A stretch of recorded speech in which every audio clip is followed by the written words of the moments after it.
All right, 99.9 Punk World Radio FM. You guys already know what time it is. And right here, we are live on the air, and we have an international broadcast right here. We actually have Sweden's own. We got Jack Adamant right here live on the 99.9 Punk World Radio FM airwaves here in Prescott, Ontario, Canada, and of course Facebook and YouTube as well. Jack, how are you doing? I shouldn't say this evening. I should say this morning for you. Yeah, that's right. Yeah, very good. Thanks. How are you doing, man? Oh man, doing best I can possibly be. It's about 9:30 here on the east coast of Canada, so I didn't realize the Yeah. time zones were so far apart when we actually set this up. So of course I'm not going to take you away from your bed too long this morning, man. But thank you in advance for a little bit of your time. Thanks for having me. Really appreciate it. But But Jack, I got to take you back to the beginning of your amazing career this far, man. You've done so many amazing things, but I got to take you back to the very beginning. I have to ask, man, what actually got you into the music industry initially? Like, what inspired you to actually pursue your craft? I don't know. I think when I was a kid, I started like writing songs, but mainly like lyrics, and I was always inspired of writing more. And yeah, then I got on my first guitar. I think around 10, when I was 10, maybe 11, because I borrowed like a keyboard from my cousin, I remember. And yeah, but I had no knowledge about music theory or something like that, so I was just trying out new things on a keyboard. Then I switched on to the guitar, and it was much better, I should say. But I don't know, I think the passion came from like writing poetry or something. Nobody in my family is a musician or has any passion about music, so it just came out of nowhere, I should say. And I also read on your website as well that at a young age you actually got yourself an actual a recorder as well and started recording your own harmonies and whatnot. And honestly, I have to ask, man, do you actually still have that recorder still to this day, or obviously did it get lost throughout moves or something like that throughout the Yeah, years? that's right. That's right. I got that one, and it was the beginning of a new era for us. I'm talking about the 90s, when there were no digital or those kind of dolls where you can easily record anything. And yeah, it was just on tape that we were recording with my first band. And every time that they had like a draft or a song in mind, I was just pressing the red button on the tape recorder, and I was just playing for my friends. It was like yeah, that was a nice time. But yeah, it was a big change then when the computers came. And I remember I was installing Audacity, was probably my first DAW that I was using, and uh, and the quality was a bit better than a tape recorder. And also in 2007, you actually joined the band by the name of, and I want to say if I'm saying this wrong, my apologies, Yeah, go Valeriana. ahead. I was wondering if you could actually just tell us a story actually behind this opportunity, and of course, how did you actually originally meet the members of that band? Yeah, it was a trio. There were two brothers. One of them on playing drums. Originally was a guitarist of that band, but then he switched to the drums, and his brother was the playing the lead guitar. And I was actually the the singer and the bass player on the band. And the kind of music was kind of a hard rock music, heavy grunge music. That was we actually recorded and released a record back in the days here in Stockholm, where it was we went to a studio, and it was one of those brothers that brought me here in Stockholm because he was already living here. And then it was me and his brother, the little one, that we moved back here. And with them, we were very prolific because it was not only me writing the songs, but they were doing the same too. So it's like we were three songwriters in the same band. And because I had so many songs that I was already written, and some of them I had some drafts recorded home myself. But the kind of songs that didn't make it to that kind of music we were playing together. So I always like had a side project. It was like this Jack Adamant thing. and also inspired by them and encouraged at the same time. I started a solo project later on, but with this band, Valeriana, we toured quite a bit in Italy and Sweden as well. So it was a lot of fun. And speaking of that tour as well, that was actually next to my question list because obviously, you're out there in Sweden, so you obviously seen the country, but Italy as well, it's obviously not in Sweden. So I have to ask, man, what was it like just touring with that band in the early days? And of course, like, what is one of your most fondest memories of touring, man? Because I'm pretty sure you saw a lot of cool things along your travels. I remember borrowing a van. That was the first thing, and also those big amplifiers and drums, always ready to pack in the back of the van. And where we were mainly touring locally in the beginning. Then we start signing up for festivals and stuff. So we end up playing in Rome, for example. That was a big one. But I think I had a lot of fun in touring, like in those small places, clubs, bars, and where you have to do everything. Just it's up to you. You are the musician. You are the roadie. You are the sound technician, and then you are in a team. It's like you're not the only one.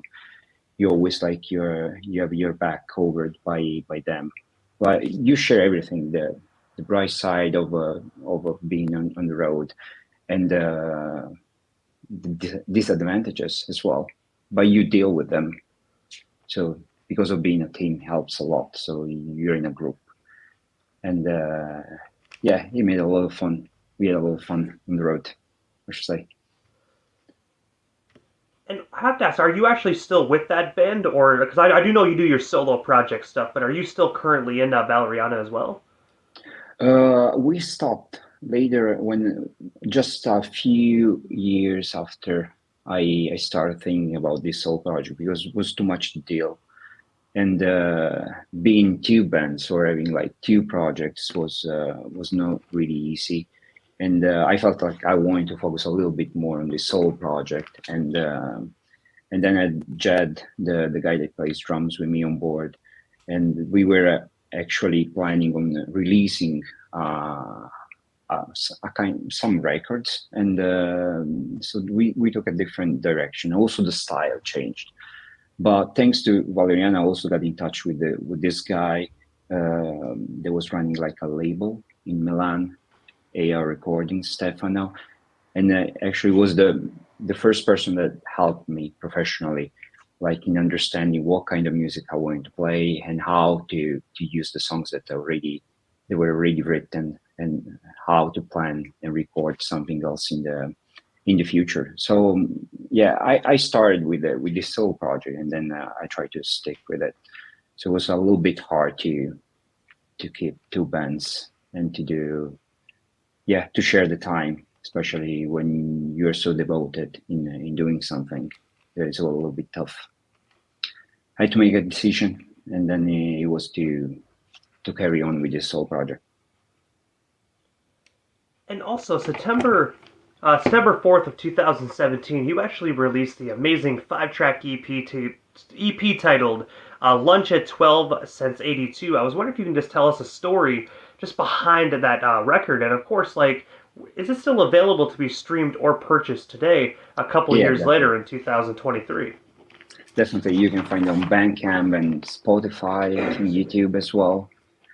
Yeah, that was the beginning actually, because I had, I think, 20 tracks already recorded or drafts, and I present those tracks to this label guy, which actually is not really an actual label. It's more like a group of artists that we help each other. So sort of a community.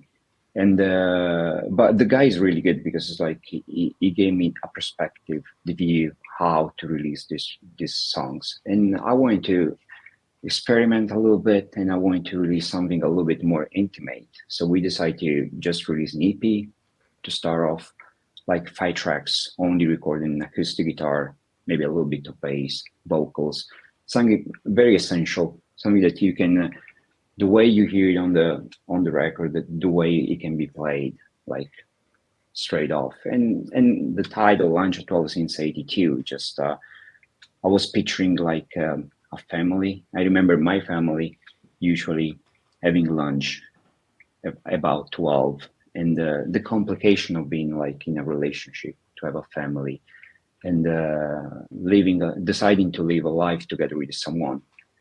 And of course, the things change, can get a different direction, and life can get a little bit more complicated than you expect. So, and I made it a little bit drastic at the end. So the couple actually has to decide to take different directions and to say goodbye to each other.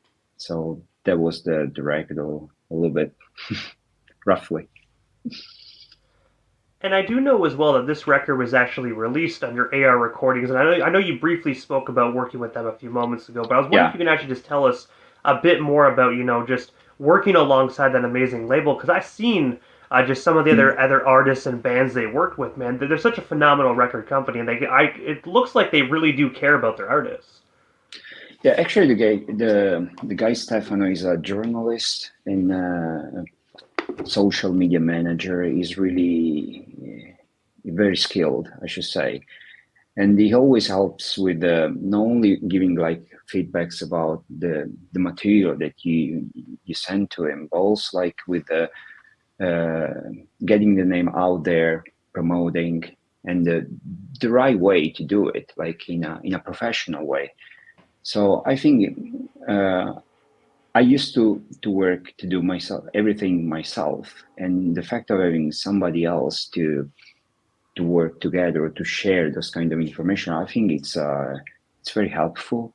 The same is like having Jed, the guy playing drums. So recently we have also bass player Vix, and when you just have something in the pipeline and you share with them, it's good because they put you into perspective, and they're pretty blunt. They tell you something works, something is not working, and yeah, it's like working on a team. And this is the way that I would like to do, and I hope it will be like that in the future as well. And also, September 27th of 2022, actually coming up on the 1 year anniversary of this album, but you actually dropped the 10-track album titled Obscure Places and Cupboards. I was wondering if you can actually just tell us a story behind this record. And of course, are there actually any hard copies available to be purchased today? Yeah, that's right. There is also tape, and yeah, Obscure Places and Cupboards is the most recent album that we recorded. And you said right, like in a few days will be the anniversary, and we are going to release also an acoustic version of Here and Still to celebrate 1 year of this record. It was a big change in sound. We after Lunch at 12 and Unkind, we wanted to change direction. We wanted to have like to keep like driven guitars, the massive sound inspired by bands like Dinosaur Jr., Get Up Kids, Sabadell, and Pearl Jam as well. Uh, but it was written mainly during the pandemic. So think about the time that we were forced in isolation, and we felt a little bit depressed. We didn't have the same freedom that we used to have, and we wanted to make like something good out of it. And we decided actually to record as many songs as possible, because at the end, with the record is made of 10 songs, but I think at the end we ended up like with 30 songs, and we had to choose the 10 or the most the ones that will fit this kind of record, I should say. And yeah, the meaning is also about the obscure places. Is about the way it was recorded, because we were experimenting with places like using different location for recording amps or vocals, drums, bass, or everything, just for having fun. It's like if the bass player thought that recording a bass in the living room was kind of nice, so then we just say, okay, let's do it. And the time that we actually were separated, we couldn't meet. So everybody's like was recording his own part and sending over. So we were working that kind of way. Thanks to the new digital era, we could do so. And And when you said a it's few a bit moments ago like, how you actually record, oh, my apologies, Jack. no, carry on, carry on. I was done. I was just gonna say as well, like when you say you actually recorded pretty well close to 30 songs out of this record, that means there's 20 songs that didn't make the record. Do you have any plans to actually release those songs, or those is something that are gonna stay in your personal vault? I think for the future, we are actually planning of releasing a new record, considering the amount of songs that we dropped or we left behind. But some of them were just drafts, right? Rough versions of the way that they should be produced. But like more than 10 were actually well produced. So we are still deciding is like which of them could be a part of the next record and how many more we should actually record or just write. I think we are no having we don't put any limitation in writing new songs, so we are always there writing new stuff. So, for example, yesterday I had a meeting with Jed because I sent him like a few songs that I was recording, so he could come back and give me some feedbacks. And we were discussing this about if I should stop writing and just focus on whatever we already have, and decide actually filter the ones that they're really good and can be used for the next record, or keep writing. And he said just don't stop, keep writing new stuff. So the more we have, the better then will be, or the easier will be then to choose uh, the songs that we really like. It's always like that, I think. I don't know. And also, I have to ask, what is next for yourself? Like, is there anything we happen to miss during this evening or this morning's interview? And if so, like, definitely tell us what we actually missed and anything else you do want to promote as well. I think apart from celebrating the anniversary of Obscure Places and Cupboards and all the great reviews and feedbacks that we received during this year, I think we are focusing right now in producing new material, planning to release a new record in 2024 next year, and looking for new gigs as well, because it's always nice to get out there, play your music, and actually get in touch with the people and to get like straight away like feedback from them and see how they feel when you play the songs in front of them. So because the bass player and the drummer at the moment they're located in Italy, so we are planning to have some gigs together in December. But meanwhile, I'm always open in playing solo electric or some acoustic song, a version of the songs when the chance comes.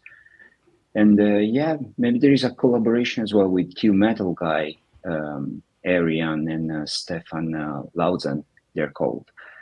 We recorded back in the days like a song, an Italian song, but we are planning to record another one together. And I think it's always nice to collaborate with people. They're not really playing the same kind of music that we do, because you can still get something out of it and incorporate in the music that we are playing, so you come up with something a little bit different, I should say. And also, Jack, before we actually part ways this evening, how can we actually follow you on all social media platforms? Obviously, I know how to follow you, but for the individuals here in Canada that might just be discovering you, how can they go about following you on all social media platforms and staying updated on everything you got going on, especially that new album coming out next year?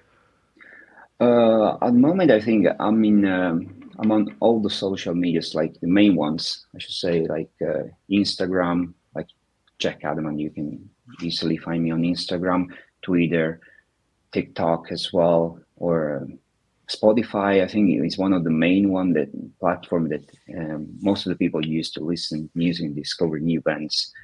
So Spotify for sure. I have a website. I don't know if it works still for bands to have a website. How does it feel? You can tell me more about it. If it's a good thing or a bad thing. Feels ancient. I gotta say, it actually works, man. I mean, I checked out your website. That's how I got a lot of the information. So I can definitely say your website is actually mint. Cheers. So they can easily find me on any kind of social media, Instagram, Twitter, as I said, Facebook, TikTok. I always upload new content on any of them. Yeah, constantly. And I gotta say, first and foremost, Jack, thank you so much for just staying up super late just to give us a little bit of your time to talk with us here this morning. Thank you so much, man. And I gotta say, hopefully down the line we can make this happen again when your new album drops next year in 2024. But for now, definitely have yourself an amazing morning out there in Sweden. And we definitely shall talk soon, Jack. Thank you so much. Cheers, man. Thanks for having me.